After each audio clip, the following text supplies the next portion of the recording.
The hospital room was heavy with silence, broken only by the faint hum of machines.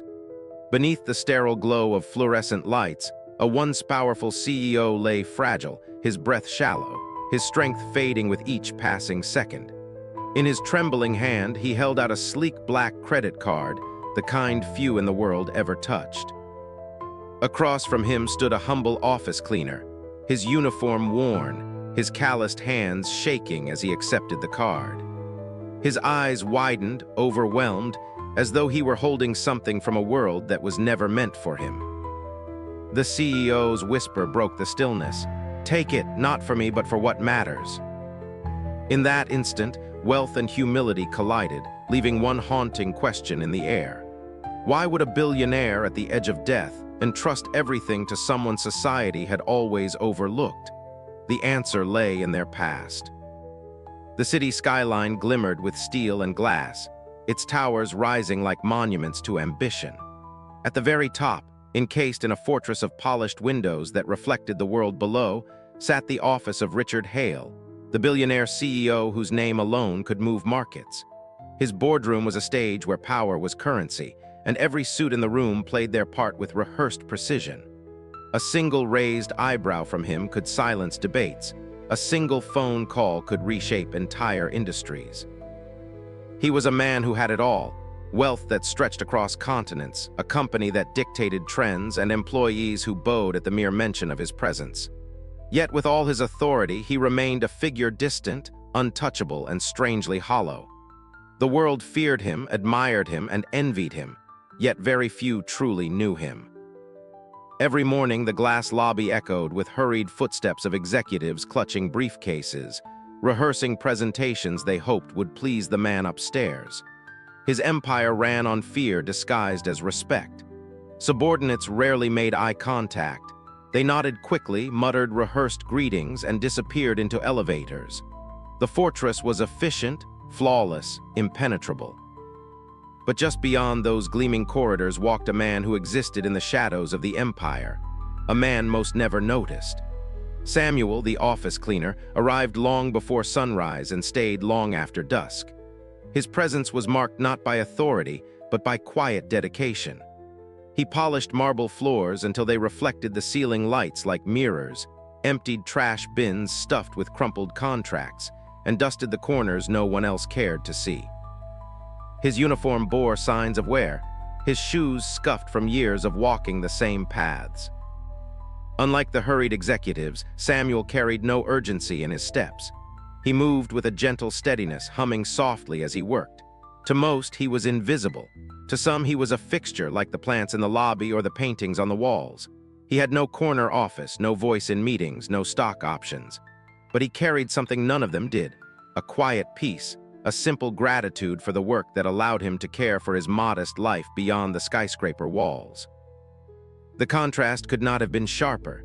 The CEO perched on the top floor, surrounded by glass walls and power plays, and the cleaner below pushing a mop through the same halls where fortunes were discussed. One man's world defined by control, the other's by service. Yet cracks had already begun to form in Richard Hale's fortress. His wealth no longer shielded him from the slow invasion of illness. Behind closed doors, he coughed blood into silk handkerchiefs, hiding them in drawers so his executives would not sense weakness. The board, loyal only to profit, circled him like vultures waiting for the inevitable. At home, his estranged family spoke of inheritance more than affection, already counting what would be theirs when he was gone. Despite commanding an empire, Richard often stood at the edge of his glass tower staring down at the streets below. He saw people rushing to work, children tugging at parents' hands, laughter spilling out of coffee shops. It was a life he had long abandoned in pursuit of something greater, only to find that greatness had left him alone. Meanwhile, Samuel's world, though modest, was full of warmth. He returned each evening to a small apartment with peeling wallpaper and a second-hand couch, yet it was filled with laughter from his young daughter and the aroma of simple meals made with care. He worked quietly without complaint, and when asked why he never sought more, he would smile and say, "More isn't always better. Enough is enough." Though they moved through the same building, Richard and Samuel lived in different universes. The CEO's fortress was built of glass and steel, but hollow at its core. The cleaner's world was fragile by material standards, yet rich with meaning. Neither man fully knew the other, not yet. But fate was quietly stitching their lives together, setting the stage for a collision that would reveal truths neither could escape. The fortress of power seemed impenetrable, but within it lived a man whose wealth could not buy him peace, and a worker whose humility carried more strength than the empire above him. Soon, their paths would cross, and the illusion of invincibility would shatter, revealing the lonely heart beating inside the fortress. Long before the city stirred to life, when the streets still echoed with silence and the skyscrapers stood like sleeping giants, Samuel arrived. His world began before the first pot of office coffee was brewed, before executives rehearsed their presentations, before the sun painted the glass towers gold. Carrying a small lunchbox in one hand and his worn mop bucket in the other, he slipped through the revolving doors unnoticed, a shadow within the empire he kept spotless. Samuel was no stranger to hard work. Years ago, his wife had passed away suddenly, leaving him with a young daughter, Clara, and a heart that never fully healed. The weight of grief could have crushed him, yet Samuel chose a different path. He poured his love into raising Clara. Every extra shift, every long night scrubbing marble floors, every dollar saved was for her future. She was his anchor, his reason to keep going when loneliness pressed too hard against his chest. Some nights after finishing a shift, Samuel would walk into her room, gently brushing hair from her forehead as she slept, whispering promises he had no idea how to keep. "One day you'll have more than this. One day you'll see the world beyond these walls." Those words gave him strength. Despite his quiet hardships, Samuel carried no bitterness. His colleagues in the maintenance staff often marveled at his resilience. While others grumbled about their paychecks or cursed the executives who never noticed them, Samuel hummed softly to himself as he worked. A simple tune, sometimes a hymn, sometimes an old lullaby his wife used to sing. The melody became part of the building's rhythm, an invisible thread binding him to the cold, gleaming walls. He took pride in the smallest details. The way the marble floors shone like mirrors after his polish, the way the glass panels sparkled free of fingerprints, the way discarded papers were gathered and stacked neatly even though no one would thank him. Occasionally, those papers revealed hints of the empire above him, stock charts, merger contracts, memos about billion-dollar decisions. Samuel read none of it, only catching glimpses before tossing them away. To him, it was just paper. His focus was on the work, not the power it represented. His coworkers noticed something else too. Samuel always found time to help. If another cleaner's shift ran long, he stayed to lend a hand. If a security guard looked weary, he offered half of his sandwich. If the receptionist looked troubled, he'd fix her broken chair without being asked. He believed kindness was a currency richer than any paycheck. Still, to most in the building, Samuel remained invisible.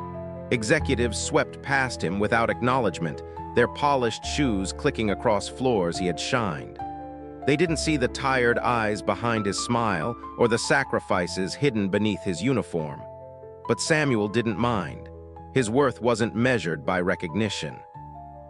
It was measured by the laughter of his daughter when he returned home, by the meals they shared at their rickety kitchen table, by the knowledge that he was doing what he could with what he had.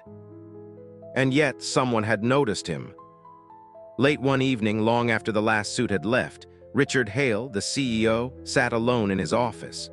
Weary, coughing into a folded handkerchief, he wandered toward the lobby in search of air.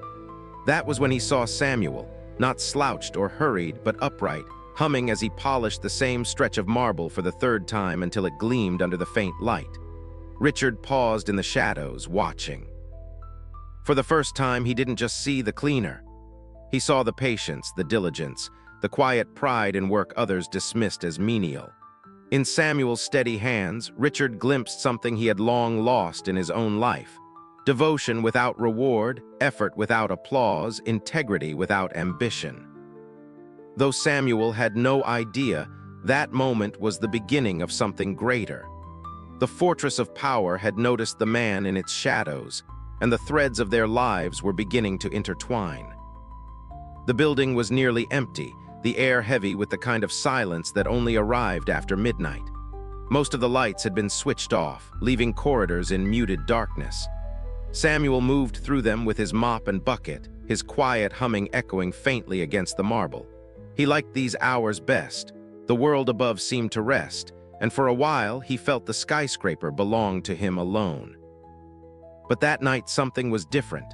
As Samuel reached the executive floor, he noticed a faint light spilling from the CEO's office. It was unusual.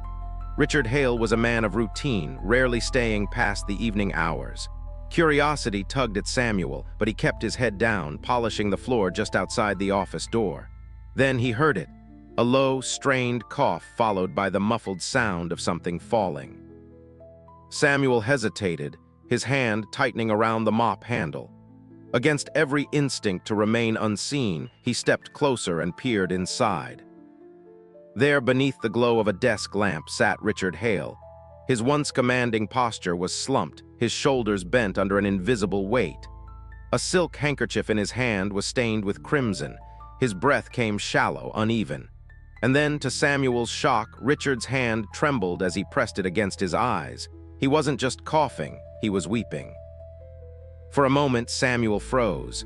This was the man everyone revered, the untouchable figure who ruled from the top floor. Yet here he was, stripped of his armor, alone and broken. Samuel could have walked away, should have, perhaps, but something deeper stirred inside him. Carefully, he stepped into the room. "Sir," his voice was gentle, uncertain. Richard's head shot up, his eyes narrowing as though caught in a crime. "What are you doing here?" His tone carried the sharpness of habit, but the weakness in it betrayed him. Samuel didn't flinch. He noticed the half-empty glass on the desk and quietly moved toward the water cooler in the corner. Without asking, he poured fresh water and set the glass in front of Richard. "You should drink," he said softly. "It might help." For the first time in years, Richard was confronted with kindness that asked for nothing in return. No agenda, no deal, just a simple gesture. He stared at Samuel, bewildered, as though unable to process it. Samuel didn't press. He simply stood there, his presence calm and unthreatening. Finally, Richard reached for the glass, his fingers trembling as he lifted it to his lips. The water soothed his throat, but more than that, the moment soothed something inside him that had been starved for far too long. "You shouldn't see me like this," Richard muttered, his gaze fixed on the desk. "Everyone has moments," Samuel replied quietly. "Even strong men doesn't make you less." The words landed with unexpected weight. For decades, Richard had surrounded himself with people who feared him, flattered him, or used him. No one dared speak to him as Samuel just had, with honesty without calculation. A silence stretched between them, but it was no longer uncomfortable. Richard studied Samuel with a new curiosity, while Samuel, sensing the man's fragility, offered no judgment, only presence. At last, Richard leaned back in his chair, exhausted. "You may go," he whispered, but his eyes lingered on Samuel as he left. For the first time in a very long time, the fortress had let someone in, if only through a crack.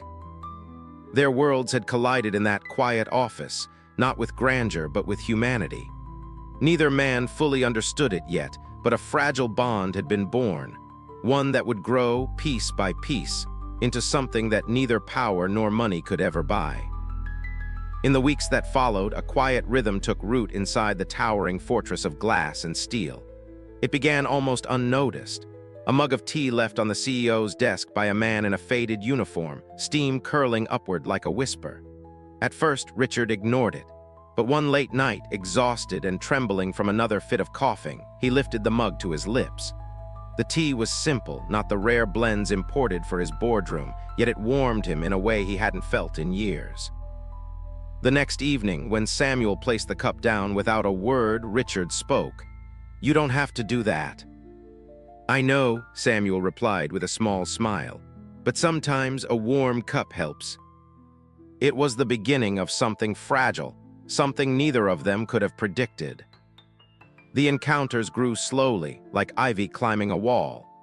Richard began waiting a little longer in his office at night, listening for the faint sound of humming down the corridor. Samuel, sensing no resistance, lingered when he delivered the tea, exchanging a few words that stretched into conversations. At first, they spoke of ordinary things, the weather, the quiet emptiness of the building after hours. But as the days unfolded, their talks grew deeper. Richard confessed, almost with disbelief, that he no longer knew what his life meant beyond the balance sheets and headlines. His voice carried a heaviness, as though the very empire he had built pressed down upon his chest. Samuel listened without judgment, nodding gently. Then he shared pieces of his own life, how he had once been a husband, how illness had stolen his wife too soon, leaving him with a child to raise alone. He spoke of Clara's smile, how it gave him strength when grief threatened to break him. "You carry loss well," Richard murmured one night. Samuel shook his head. "No one carries it well, you just learn to walk with it." The words struck Richard harder than he expected. For decades, he had buried his regrets under success, drowning them in meetings, deals, and acquisitions. But Samuel's quiet resilience, so different from his own avoidance, stirred something inside him. Their unlikely friendship blossomed in stolen moments. Sometimes Richard would ask questions, his curiosity genuine. "What do you dream for your daughter?" "That she finds happiness," Samuel answered. "Not the kind that comes from things, but from people who love her." Other times, Samuel turned the questions back. "And you, what do you dream?" Richard hesitated, as though the question itself was foreign. At last, he admitted, "I don't remember." It was in those small exchanges that the fortress around Richard's heart began to crumble. He, the billionaire who commanded fear, found himself disarmed by the humility of a man who scrubbed his floors. The montage of moments grew richer with each passing week. Samuel once found Richard struggling to stand after a harsh coughing fit. Without hesitation, he steadied him, guiding him gently back into his chair. Richard tried to brush it off, embarrassed, but Samuel said nothing. His quiet presence spoke louder than words. Another night, Richard asked Samuel to sit for a while. They spoke not of business, but of childhood. Richard recalled fishing trips with his father before ambition pulled them apart. Samuel laughed softly about Clara's attempts to cook pancakes, which usually ended in burnt edges and smoke alarms. They shared memories not as CEO and cleaner, but as two men who had loved and lost, and who still longed for something more. For the first time in years, Richard felt seen, not as a figure of wealth, but as a man. And in Samuel's company, he began to taste the sweetness of connection, the wealth that had eluded him all his life. But even as their bond deepened, a shadow loomed larger. Richard's illness was no longer something he could hide behind silk handkerchiefs and closed doors.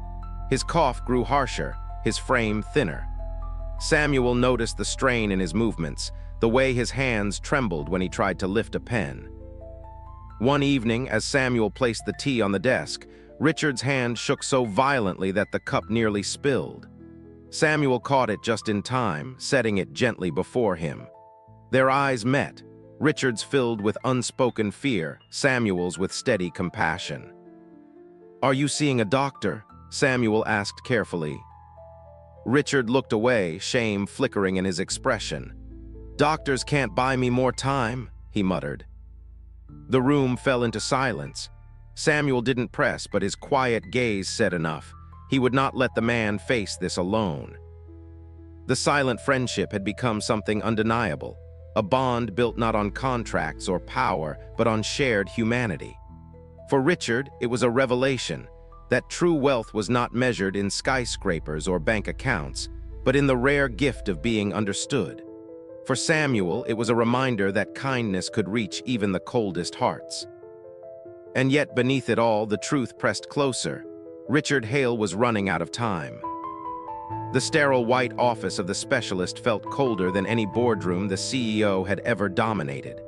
He sat across from the doctor, his tailored suit doing little to hide the frailty now creeping into his frame.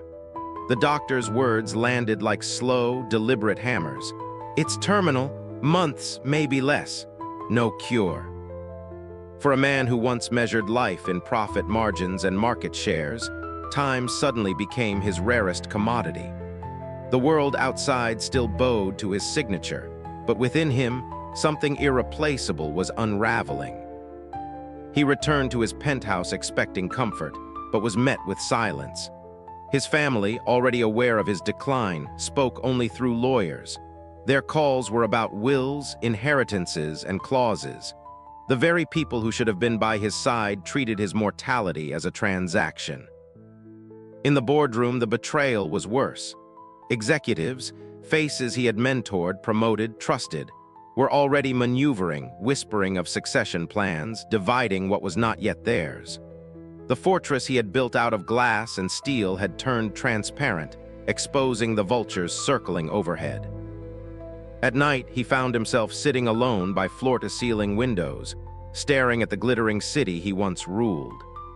Billions in assets, private jets, estates across continents, yet not a single soul to hold his hand when the coughing fits left him gasping for air.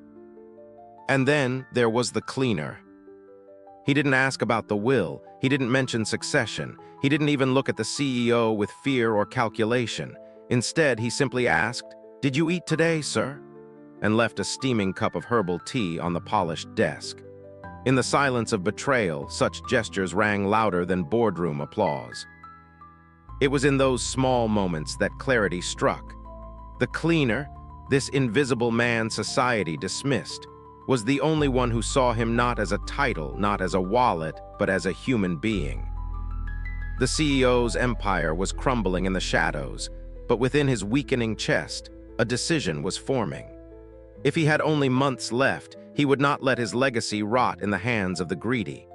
He would entrust it, against all logic, to the one man who had given him humanity when the rest of the world stripped it away. The black card, heavy with power, was no longer just a financial tool. It was a test, a leap of faith, a final gamble from a man who had once gambled with billions. And when the time came, he knew exactly whose hands it would rest in. The hospital's lights flickered softly, painting sterile walls in shades of blue and white.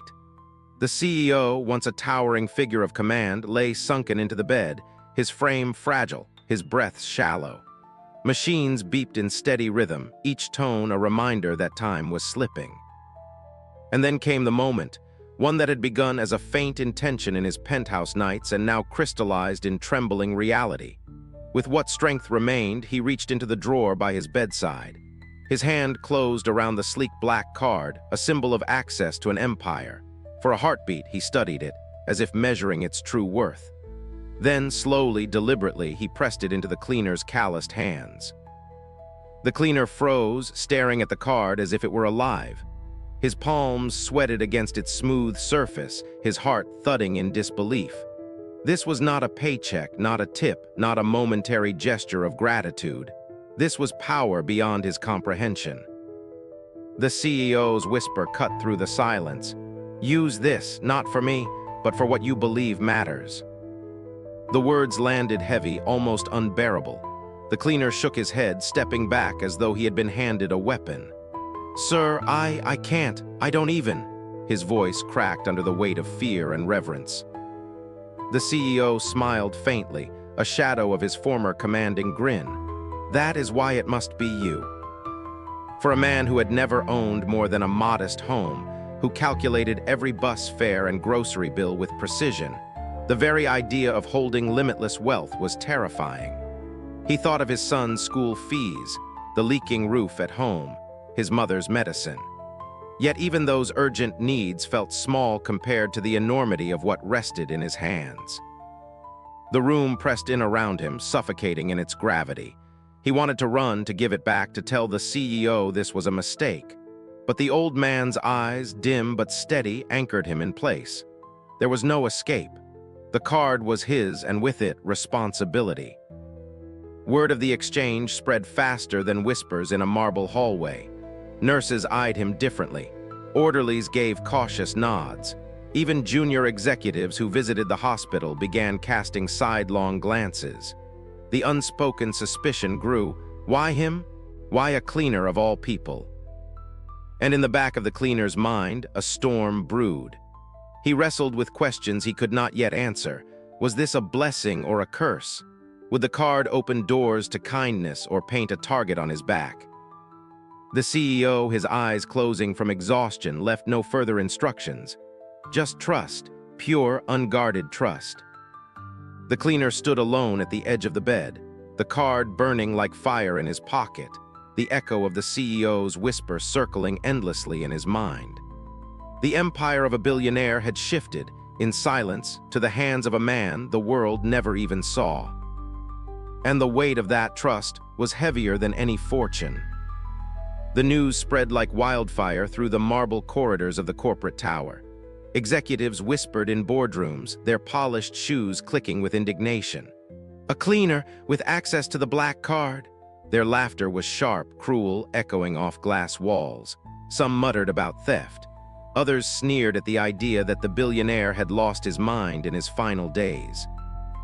At the CEO's family estate, the whispers were even harsher. His estranged relatives, dripping in designer fabrics, dismissed the cleaner with venom. "He's just an opportunist," one sneered. "A janitor who struck gold." Their eyes narrowed, waiting for him to stumble, waiting for proof that power in the wrong hands would corrupt. But the stumble never came. Instead of indulgence, the cleaner walked into the children's hospital down the street. Bills that had crippled families for years vanished in a single swipe. Parents fell to their knees in gratitude, their tears soaking his hands as they whispered blessings.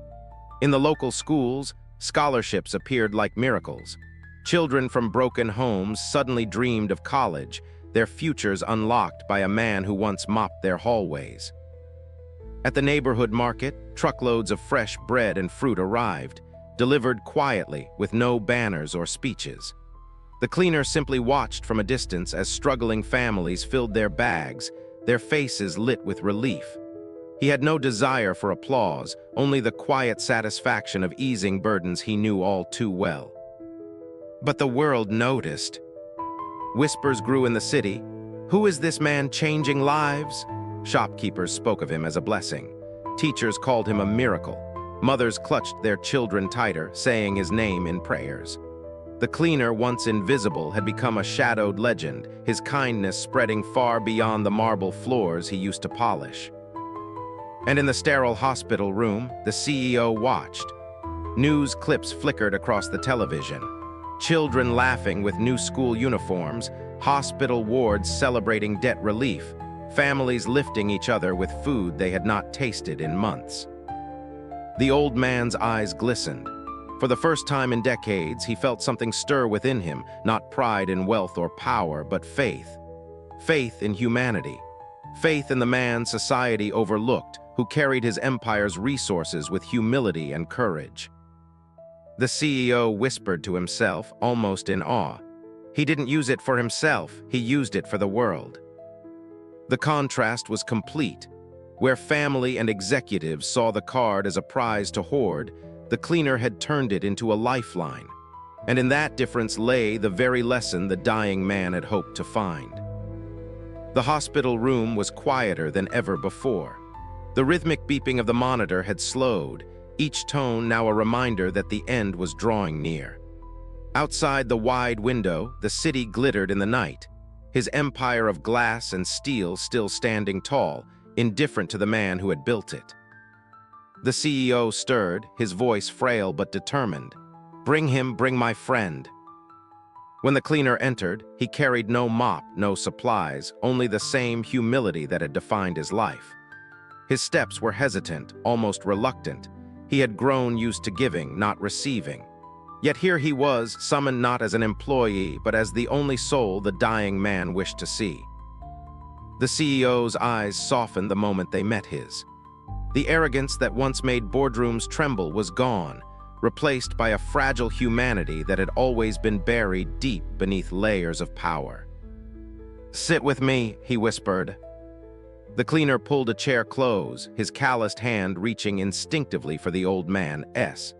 Their fingers intertwined, the billionaire's soft, fading grip against the strength of hands worn by labor. For a moment no words were spoken, just silence, just truth. Finally, the CEO's voice cracked with emotion. "I watched what you did with the card, not for yourself, but for others. You showed me what my money should have meant all along." Tears welled in the cleaner's eyes. "Sir, I only did what anyone would." The CEO shook his head weakly, a faint smile touching his lips. "No, not anyone. Many would have squandered it, many already have. But you gave me something my fortune never could. You gave me peace." The weight of those words pressed heavy in the room. For decades, the CEO had been feared, envied, hated, admired, but never truly loved. And now, in his final hours, love had found him in the unlikeliest of places, from a man the world barely noticed. A silence stretched between them, broken only by shallow breaths. The CEO's eyes fluttered, but his hand held tightly to the cleaner's, unwilling to let go.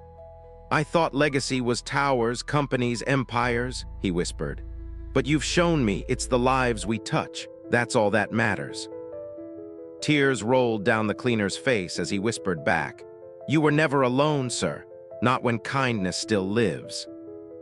And then, with one final, shaky breath, the CEO exhaled.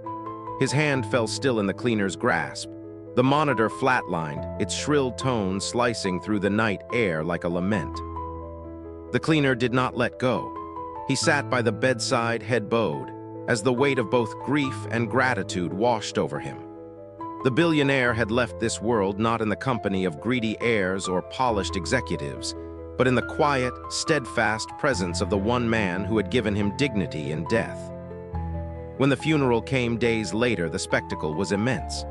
A city's worth of power players gathered, executives in dark suits, family members in black designer garments, reporters swarming like flies.